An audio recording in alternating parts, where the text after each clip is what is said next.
What's up, everybody? I'm John Middlekauff. You know what I need you to do. Subscribe to our YouTube channel. We got content for days reacting to every NFL game all the time, every single day. Subscribe, like the videos. Let's go. What is going on, everybody? How are we doing? Happy Thursday. Excited? Well, kind of excited. Well, not really, but I'm excited to do a podcast after the game because with the Eagles, always something's happening. We got the New York Football Giants taking on Jalen Hurts, Saquon Barkley, and A.J. Brown, who just had a little powwow, player-only meeting for like 3 hours. As I heard Coward say, you mean lunch? Shouldn't that be the players' meetings, like at lunch and at breakfast? If you need players-only meetings when you're 4-1, you never know with the Eagles. So buckle up, excited. We will be live right after the game, right after Thursday Night Football, as we are with every primetime game. So make sure you subscribe and be locked in for that. Today we're going to do a massive mailbag. At John Middlekauff is my Instagram. Fire in those DMs. I have so many questions. I'm like, you know what? A lot of the questions that are being asked are stuff that I was going to talk about in the podcast anyway. So let's just integrate them both together. Probably split this video into two because this could be who knows how long, maybe an hour. So we'll cut it in two, and we'll just bang out a bunch of your questions. That will be the game plan today. Again, at John Middlekauff, Instagram, fire in those DMs. And let's dive right into Alan here. Let me see if I clicked it. I don't know if you said it or not, but what are your thoughts on the Jonathan Gannon situation with DeMarcado? And Gannon being fined $100,000. Growing up playing football, it just looked like average stuff our high school coaches would do to us. And if you ask me, Gannon had the right to be furious with him. My initial reaction was it was an all-time screw-up by the player, which at the time when Gannon lost it, didn't know it was going to lose him the game. But he was clearly furious because the only way, like it would have been impossible for the Titans to win the game. Literally impossible if he scores. 28-6, they're the worst team in the league. The game's over then. It is officially, they could have called it right then. And obviously it flipped. And Jonathan Gannon's no dummy. He's been coaching long enough to realize that cannot happen. I mean, it was an embarrassment, right? That is a coaching point that gets hammered to players, even when the situations happen in the league, right? But that's a natural one throughout training camp, throughout the season that gets brought up and talked about. It's an embarrassing moment. And he's really mad. Now, I've seen some players go, you can't touch the player. Like, he hit him, to me, it looked like on the chest plate, like below the shoulder pad. It wasn't like he socked him in the face. And then he apologized. He said, I slept on it. It was a bad look, which you could go, listen, part of your deal, you know, your team's not winning that many games over the course of your career is kind of holding it together. You mentally lost it. But if my wife freaked out because I slightly undercooked the rice tonight for dinner, like, it'd be like, what are you talking about? Now, granted, she's pregnant, so emotions can run high. But if I flooded our closet and our master bathroom, like, I would expect her reaction to not be great. And I think if he had just lost it because DeMarcado had taken the wrong aim point on the outside zone, he's like, bro, calm down. He literally dropped the ball on, I don't know, the inch line and, like, gave the Titans life, which ended up giving them a lot of life because they won the game. I think also 100,000, and I say this about any fine, basketball players, baseball players, NFL players, I think fines are egregiously high. I mean, when I see some of these players getting like $25,000 for a dress infraction, I'm like, that's an outrageous amount of money. And most of these guys are not Patrick Mahomes making $50 million. So if you make $1 million and you get fined a couple times at $25,000, $50,000, that's net, right? That's getting fined off your net income, not the gross. So Jonathan Gannon lives in a $10 million house in Paradise Valley. Like, he's doing fine. I do think a $100,000 fine for that is insane. If you wanted to say like he got fined $10,000 and got a slap on the wrist, $100,000. It's not even about soft because I think the league is so reactionary. They don't care about any of this shit. They really don't. Like, they're not like, there's no one in the league office offended or anything. They just PR, they react, right? Ray Rice's wife gets KO'd. It gets leaked, they react. I mean, it's just constantly reactionary. They don't actually care about anything besides trying to make the most money possible with television games. Like, that's their one goal. to be as popular as possible and make as much money as possible. Everything else is pure reactionary, and I'd say pure theater. Like that's what the Jonathan Gannon thing is. But if you're Jonathan Gannon and his wire that comes every week or 2 weeks, that ain't theater. It's like that's insane. Like I apologize. I thought his apology was genuine. He regretted it, which again, he didn't hit the guy in the face. Like hit him in the pad, like you said. Anyone that played high school football, obviously college football, like these things happen all the time. I mean, people scream things that you could never scream in any other profession, which I just did it to myself. Who cares? Like, I hate that. It's like, well, you couldn't do this. And, well, yeah, no shit. In the insurance cubicle, we understand that. Football's a different world. People swear at each other constantly, scream at each other constantly. The only reason he lost his mind is because it was the dumbest play of all time. And everyone that had the Cardinals in a survivor pick, just in any sort of money line parlay, supports Gannon. So yeah, $100,000. I don't think it has anything to do with soft. I just think it has to do with like, I think sometimes these people in some of these corporate positions have a false sense of like the way people look at stuff. Again, my reaction was like, not that big a deal. I would imagine most players didn't think it was that big a deal. I saw some older players like, you can't put your hands on you. Like I don't know. I mean, you kind of hit him in the shoulder pad. Is it that big a deal? I'm with you. I mean, I didn't. That's over my head because I didn't think it was $100,000. When I saw that number, I was like, are we serious? Like the player ruins the game, has to own it. The coach apologizes for losing his mind. Losing his mind would be strong for the interaction. And can't we just move on? Question for the bag. Not to be a broken record because the topic is definitely being worn out, but let's say the Eagles lose to the Giants or squeak out a win. What's the likelihood of the Eagles moving on from their OC and pursuing Mike McDaniels as an immediate replacement? Well, he's got to be fired first. So I think you're assuming he's going to be fired. I think that's a little more difficult than the way it's being thrown about. When I see a lot of people say Mike McDaniel as the next OC, I think that's an off-season project. I don't think you can just bring him in week 8, fire the OC, and be like, you run the offense now. He'd be like, well, what's the offense? What's the verbiage? Like, they can't just speak my language. If they're speaking Chinese and I speak Spanish, how are we supposed to communicate? So to me, it doesn't really work mid-season. I guess you could bring him in as a quote-unquote consultant, but you hired Vic Fangio that clearly doesn't really respect Mike McDaniel, so that'd be a little weird. I just think you're kind of stuck with this kind of group. Like, you just got to make it work. If I had to guess, I bet it's kind of going to be a low-scoring game. Mailbag question. I'm curious on the process of finding OCs and DCs in the league. How does Dan Campbell find a Ben Johnson? And how do these talented coordinators seem to come out of thin air? Well, Dan Campbell worked with Ben Johnson in Miami. So when Dan Campbell worked for, I think, Joe Philbin, maybe it was Tony Soprano. I forget how Dan immediately or originally got there. Ben Johnson was either on the staff or came at one point when he was there. So a lot of these interactions with quote-unquote no-name guys happen when people work together.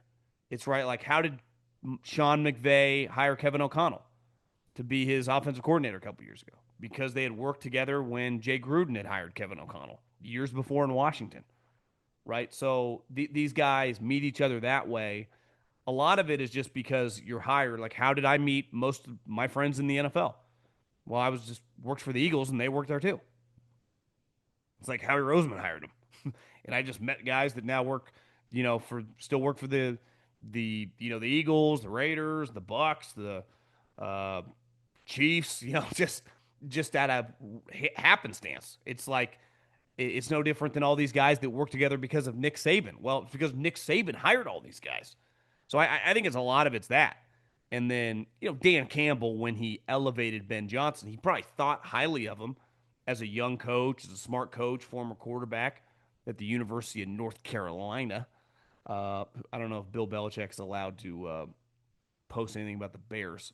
But, yeah, I just think you meet him, you like him, and then you hope because you never know. Because for every Ben Johnson, there's a Kevin Patullo. What do you think it would take for college football to start a conference-based NFL RedZone? ACC, Big Ten, SEC, etc. Each having their own show that runs their game throughout the day all in one place. I think it would pull in big money. I think they had talked about this, and the problem is, are you saying separate would take on based show? So it's just one of the issues, I think, is like Fox and ESPN and Disney and CBS, they all own rights to different leagues. So like when the NFL Network showed the Red Zone, well, the NFL owns everything, right? They just license it out and sell you the rights to broadcast the games. But if they want to do a Red Zone, they own their product, right? They own quote unquote the IP. But if you're Fox, who hosts the Red Zone? Is it ESPN or is it Fox? If it's ESPN, well, then why am I giving you the rights to do, Michigan and Ohio State highlights and Oregon highlights? So it can get kind of, convoluted and complicated in that situation. And if you wanted to do an individual like Big Ten or ACC Red Zone, well, like at any point in the day, there might only be 2 or 3 games going on. And what if no one's in the Red Zone? So it's like the afternoon. Like, let's face it, the Red Zone, like the channel that we watch on Sundays, is dramatically better from 10 a.m. to 1 p.m. Pacific Standard Time, or depending on wherever you live, that morning slate of games. It's not as, especially in the afternoon when there's 3 games. You don't really need it. I mean, even if you only got one TV, if you got YouTube TV now, you can just put the 3 games on. You can just watch 2 of the games. Like, you don't really need the Red Zone channel in the afternoon. I think that would be a lot of college football, is it would be like 2 and 3 game windows.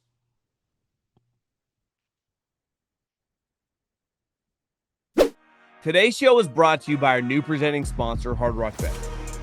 We got a football game, baby. The Philadelphia Eagles take the train to Jersey and play the New York Football Giants. Got a couple stats for you. Presented by the Hard Rock Bet Stats Hub. Do you know the Giants have lost 11 in a row to NFC opponents? Not great. Do you know that Saquon has reached the end zone in 5 straight road games? And you know the big name tonight, A.J. Brown. He has been quiet so far, but he gets up for Week 6 games. He's recorded 60-plus receiving touchdowns in 4 consecutive Week 6 games. I like the Eagles tonight. I like Saquon to score. I like Jalen Hurts to score. I like Cam Scatterbo to score. You put that bad boy into a parlay, you got a little rushing parlay. If you haven't tried your first bet on Hard Rock Bet, there's still time for you to bet $150 in bonus bets if you win. Just place a $5 bet, and if it hits, you get not only your winnings, but you also get $150 in bonus bets. Plus, tonight on Hard Rock Bet, you can get a Thursday night parlay boost for the game. There's a new promo every day, so if you're listening to this later, just open the app and check out what you got any day of the week. Head on over to Hard Rock Bet Sportsbook app and make your first deposit today. I have somewhat of a different type question for the mailbag, if you're up to it. The recent situation with players inexcusably dropping the ball at the 1-yard line got me thinking. What is your biggest pet peeve while watching any NFL or college game? For me, it's when obviously inferior team punts in the opposing team's territory, resulting in a touchback. It's almost like instead of trying to pull off an upset, they play conservative and are actively trying to make the game as boringly possible to watch. Also, side note, the recent Ryder Cup porta potty story you told was hilarious. I would say my 2 biggest pet peeves in college football, it is 100% kicking kids out of games for targeting. In 2025, I've been saying this for years, no one's trying to hurt anybody. They have had it hammered home now through high school, through college. The day and age of people leading with their head and trying to break people's skulls, it used to happen. You used to be coached up on defense to fucking send the guy to the training tent. People are just trying to make tackles now. And most of these kids that are playing on Saturday, even at good schools, are not the next Ed Reed. They're not going to play in the NFL. And even if they play in the NFL, their careers are going to be the amount of games, if you're like a high school or a college junior and it's your first year starting, and you're going to be a 2-year starter, and then your career in the NFL might be like 2 years practice squad, never even playing a game beside a preseason game. You only have so many games you get to play at that level, which is incredible if you're at like, a Utah or an Ole Miss or whatever, but you're not going to be an NFL player. and then for you to get kicked out of a game to then also miss the start of the next game it really grinds my gears. I mean, it infuriates me. I feel like a parent for these kids. Like this is insanity. How are we still doing this? In NFL, I'm all for protecting the quarterback with the rules. And as we see, the more and more of these backup quarterbacks that come in, it sucks. I mean, the Bengals, like, it's not the rules. Joe Burrow hurt his toe, he hurt his toe. But like we miss out when these quarterbacks get hurt. Kyle Brandt was on my show, whatever, a couple weeks ago, said the same thing, and I totally agree. I do think we bail quarterbacks out a lot though in the NFL. I think we should change the PI rule to 15 yards auto because you throw some of these bombs that have no chance of hitting and you get like 40, 50 yards. I do think we call defensive holding also shouldn't be an automatic first down. If it's 3rd and 12 and there's defensive holding, 6 yards, like you should get, okay, now it's 3rd and 6. I hate defensive holding getting automatic first downs, and I hate the pass interference gets you so many yards. So those would probably be my two. I already know the answer to this one. Who do you think is better, Herbert or Trevor Lawrence? If you were GM starting a franchise with whoever you want as the coach and all the other personnel being equal, come on, this is. If I polled every single human being in the NFL, including Liam Cohen, I forget their GM's name, and Tony Baselli and the Khan family, there wouldn't be one person. This might include Trevor Lawrence's wife, who would pick Trevor Lawrence. It is honestly no shade to Trevor Lawrence. You're comparing him to a guy. Who did I see? Someone called him the best passer in the NFL. Who was it? I forget. But someone called Justin Herbert the best pure passer in 2025 in the NFL. Uh, Listen, I think Justin Herbert's in a different universe than Trevor Lawrence. I give Trevor credit. Played hard the other night, ran around, made plays. Honestly, it was probably one of his better games. Still, like, relative to, like, Mahomes, I don't think it's, like, a great game. But I just don't think he's that good relative to the number one overall pick and a guy that got $200 million. Is he a starting quarterback? I'm not saying he should be like a backup, but I think he's one of the most overhyped players of all time. I still can't get over people talking about him like he was the greatest thing since sliced bread as a prospect. I didn't quite see that, but relative to his class, they were right. Hot take. The NFC has better teams than the AFC. The discussion has always been that the AFC has better top end quarterbacks Mahomes, Allen, Lamar, Burrow, and the NFC teams were more well rounded. While I see the value of having elite quarterbacks, we see teams like the Ravens and the Bengals immediately go trash without their quarterback, while teams like the Niners, Vikings, Commanders are still competitive with their backups. The only realistic Super Bowl contenders I can see from the AFC are the Bills, Broncos, and Colts, maybe the Chiefs. While the NFC could have anyone in the playoff picture Eagles, Bucks, Lions, Packers, Seahawks, Rams, Commanders, 49ers. Totally agree. I do think the last couple years, the Eagles really got hot and they were playing well and their team was stacked. But, the years, I think the AFC has been better at the top for like 2 or 3 years because the Bills, the Ravens, and the Chiefs were playing so well. But as we sit here right now, I don't even think it's an argument. The NFC is every bit as good and is way deeper, right? I mean, if the Steelers are one of your best 4 or 5 teams, like the NFC is better than you.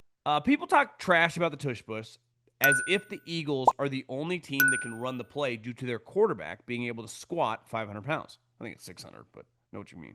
Understanding their O-line strength is also a large factor. What prevents a team with a solid O-line from putting a running back, fullback, or tight end at the quarterback position?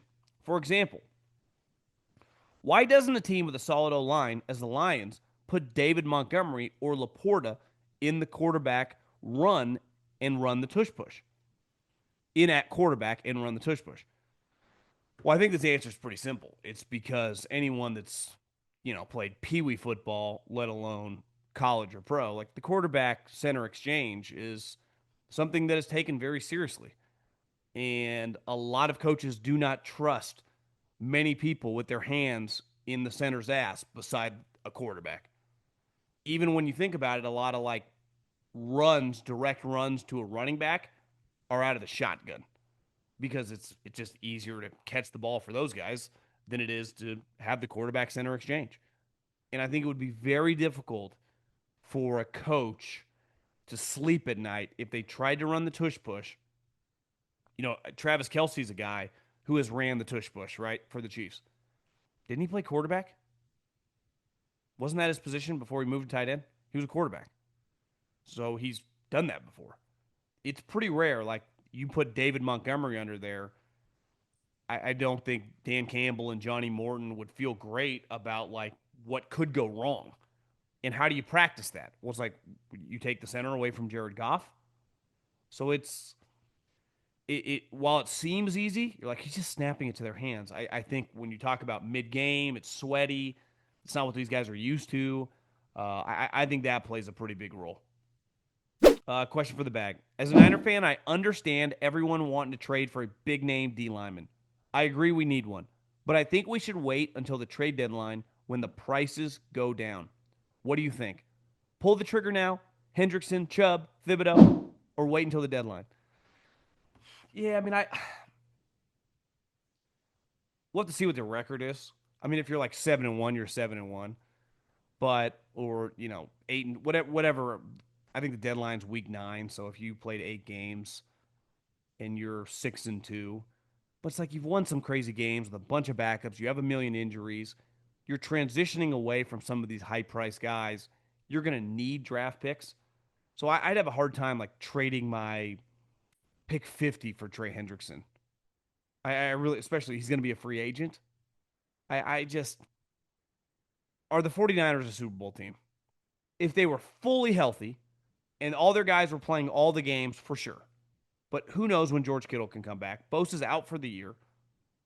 Purdy is going to be in and out of the lineup. They're depending on Mac Jones, who's also injured. I saw the list of guys injured right now today missing practice are like Jawan Jennings, Ricky Pearsall. I would not trade a high pick. Now, would I take a guy for like a 4th or 5th rounder? For sure. Can I get Kayvon because he's making some money? Because remember, they picked up his 5th-year option. So next year, Kayvon is making like $15 million. Would I take him for a year and a half with like a 4th or 5th round pick? Yeah, I'd entertain that. But a second-day pick for one of these guys that's not going to be on my team next year, I need that draft capital. I mean, I'm just kind of re-changing my roster. Now that the Dolphins season is legitimately over, when does the sell-off begin? As a non-KC fan, asking for gambling purposes, their move would seem obvious. Trade for Achane. If in theory you agree that's possible, what would it cost to complete? Well, you have to understand, Coach Reed is much more likely to pass the ball than to run the ball. Like, I would imagine while everyone's negative on their 2 running backs, that's more than serviceable for him. If they're going to trade for a guy, they are much more likely to me, after watching that team the other night, trade for a defensive back or trade for like another defensive lineman. I think they would trade for defense before they would trade for a running back. So I think the way the other 2 guys are playing, and that kid from Smith, the kid from SMU, the rookie who's their kick returner, I'd be a little shocked if they traded for a running back. I would expect them, defense, DB, just someone on defense, playmakers on defense, if they are going to trade for somebody. Good question, though. I do think he would have value, but, the Bills, they don't need him. Colts don't need him. Lions don't need him. Packers don't need him. Eagles don't need him. Niners, I mean, McCaffrey get hurt any moment, but they're not going to. I just don't think. Harder to trade for a running back than you realize in terms of like what his value is to their team and what teams would be willing to offer. Where did Achane go to school? A&M. A&M's a program in the NFL that sneaky has way more players than you realize. And obviously the way their program's going right now, they're going to have way more. It ain't slowing down. Where do the Raiders go from here? It's obviously time for yet another complete rebuild. But their head coach is over 70. I think he's 74. And they're paying their OC $6 million a year. I really don't understand it. We finally have adults in the room. Brady, Spytek, Pete Carroll, Kelly. yet they used the sixth overall pick on a running back. Clearly, they believe the offensive line toward the end of last year was strong enough to justify that selection, but they've completely reshuffled it, moving guys out of position. It's also worth noting that Carroll hired his own son to be both the O line coach and the run game coordinator. I think you have to understand when you draft a player, right, a running back, any position, really high, it's not about the first month of their career. Honestly, it's not really about their rookie season. Think about some of the guys that were drafted high, like Bijan Robinson or McCaffrey or Saquon Barkley. When you do make that move, you're expecting him to be a multi contract guy for your team. So it might be bumpy early on. The NFL's hard. But they drafted Saquon because they thought when they picked six, he was the best player on the board. I think it was really that simple. And, if there had been a tackle there worth taking, I think they would have taken him. If there had been a defensive lineman there worth taking, I think they would have taken him. But they viewed, relative to his class, he's the best player. I don't think they just went into it thinking like we're running back away. Even though I kind of disagree with the pick, I do understand if he's the best player on your board, if you go with that philosophy, you're going to be better off more often than not. I think it's more of an indication of like how shitty this team is. Like they've been bad for a real long time. And I totally understand, like, if you're Spytek, if you're Pete Carroll, giving Max Crosby an extension, right? Paying him a bunch of money. You want him on your team. Great leader, high level guy, tone setter, team captain. But I think we all have to agree he's kind of wasting away on this team.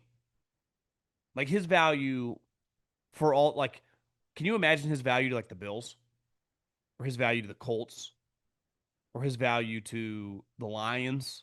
Think about his value to, the Packers, I guess, traded for Micah, but like those type teams, Seattle, the 49ers, it's really, really high. And it gets complicated because in the NFL with signing bonuses, I have to look at his contract, but having just paid him, I think they would be reluctant. But his value on the team, like, could he get him like a 1 and 2 twos? Wouldn't that be better for them long term than just keeping him around? But this is when you have an older coach who brings a lot of value and is a Hall of Fame coach, like a legend who's still, unlike Bill, really into it, trying hard. I just don't think their team's that good. And they invested immediately in Colton Miller and Max Crosby. And that's the type of move you make when you're trying to win right now. And I think they realize, well, we're not as close. The division's really hard. And they're probably headed for like 5 wins. I think the Pete Carroll or the Chip Kelly thing was weird to me. Is Matt LaFleur holding Jordan Love back? Love, Love, Love obviously has all the skill in the world to be an elite player, and it's obvious that he has benefited from LaFleur's play calling. I also think that LaFleur turned him into a good quarterback, but seems to make Love hold back on his play calling because of his ability and arm talent would transform him into an actual elite quarterback. I think LaFleur is simply relying on his play calling ability and is telling Love to play within the system, which hinders his true potential. What do you think? I think that LaFleur showed when he got Aaron Rodgers, and by that second year, he said, listen, we will, if you listen to me and run the Shanahan offense, and we will morph your shotgun. He's very, obviously, Aaron's comfortable in the shotgun, but play under center, some of those run game. Let us be a little run first. It'll help everything out. And they kind of, Rodgers capitulated and they kind of met in the middle and it really worked. I think at his core, it's like he wants to run more of the Kyle offense, more of a run heavy, play action. And a huge part of that offense is not like McVay, more of a rebel. I've said forever, McVay is like the in shape, younger version of Andy Reid. In a perfect game for McVay, he would throw it 50 times. Like Andy Reid would throw every play if he could and win that way, right? So would Sean McVay. So would Kevin O'Connell. Like they like to pass. Nothing against it. Like that's just their style. Where Kyle and his dad would, like in a perfect game for them, their quarterback would have like 12 pass attempts. And they would win like 24-7. And they would rush for like 7 yards a carry on 40 attempts. you know, that's what. So every coach philosophically wants, Mike Zimmer wants to blitz. Vic Fangio doesn't. So everyone's a little different. And I do believe that LaFleur believes in his scheme and his play calling. So I think they're, and in fairness, like, what has Love done beside a couple games late in that first year starting for him to go, like, you just do whatever you want? With Rodgers, like, you had to buy in when he says, like, listen, I'm going to run some plays out of shotgun. Not saying that those guys don't, but I'm just saying, like, that's the offense that he would run every single play. Shotgun, four wide. So I think it can be, it's just difficult. I look at LaFleur as a plus. But I'm with you. Like, Jordan does have the physical attributes to scramble around, big arm, make some plays. But I think he'd also say, do I trust your decision making when you do that? I think there'd be some, he'd have a valid point. Uh, I'm a former Cleveland Brown fan. When the Watson deal went down and we shipped away Baker, I just couldn't do it anymore. Since then, I have begun to follow the Bucs very closely and truly feel a sense of connection to their team. And I love watching Baker Mayfield thrive. My question is this: what precedent is there for picking up and changing allegiance in sports? It's not something I ever would have considered with my other teams, but this situation felt different. I don't blame you at all. I've said before that a couple years ago we were getting questions from Patriot fans, and I said, no, you're not allowed to jump ship. You've had 20 years, nine Super Bowl appearances, won six of them, went to like 15 AFC championship games, got to watch Tom Brady for 2 decades. So, yeah, it's shitty. And Belichick lost his fastball, and Matt Patricia's calling your offensive plays. You got to deal with it for a couple years. And look, now it's like you got Vrabel and Drake May. You're like, oh, it's fun again. But if you're a Cleveland Browns fan, I'd say if you're a Raider fan, there are certain teams that, like, I just can't take it anymore. And I would say different than the Raiders for you guys is the Baker thing, which looking back, it's like, why did we have to do this? And I don't blame anyone. Like, I'm not rooting for Deshaun Watson. And I'm not a moral high horse guy. Like, I don't care. Like, I don't root or don't root for people in sports. I mean, I do in politics or whatever because I disagree with them and then I just naturally hate them. But when it comes to sports, like, listen, I'm sure I've rooted for some guys that, you know, aren't exactly high on the character list, right? But the Watson thing and then how bad he was and how rough it is to watch the team, like, I'm just like, I'm out. And I've been saying this for a while, like Stefanski, Andrew Berry, I get they're highly educated and their degrees are way more impressive than mine and probably many of yours. But it's like, do they have any fucking clue what they're doing? I mean, really. Like, I feel like the Browns are a mess. Now, maybe it's the owner and it's not on those two guys who everyone I know that knows those guys really likes them. You know, I know a bunch of people that work with Andrew Berry in Philly. They they rave about the guy. I met him once a long time ago when I was working in the league. I didn't, Andrew Berry at the time wasn't Andrew Berry. He was just like a road pro scout. We sat next to each other at a game. He was advancing. We were playing each of the teams playing the following week. Seemed like an impressive guy from Harvard. Obviously, has gone on to, run a team. But if the owner's not forcing him to do some of this stuff, the Shador mess, Stefanski, it's just a zoo. It really is.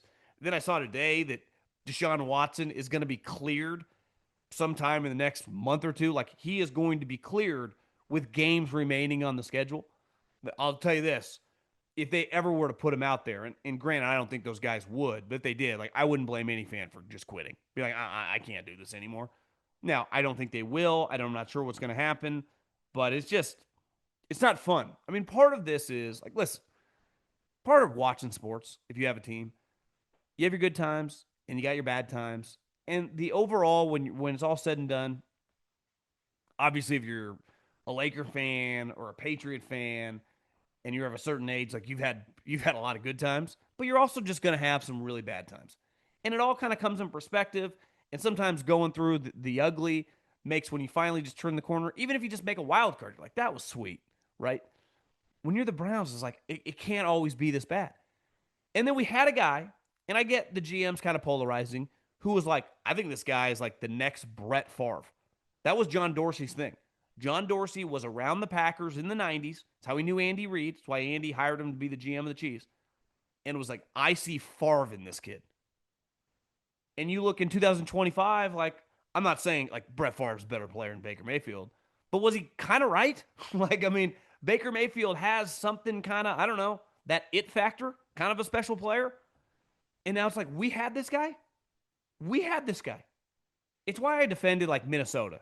It's like someone DM'd me yesterday. It's like, well, they let Sam Darnold and Daniel Jones go. I'm like, well, they picked up Daniel Jones off waivers. That's not the same. They had Sam Darnold, and he threw 35 touchdowns for him, and they chose not to resign him.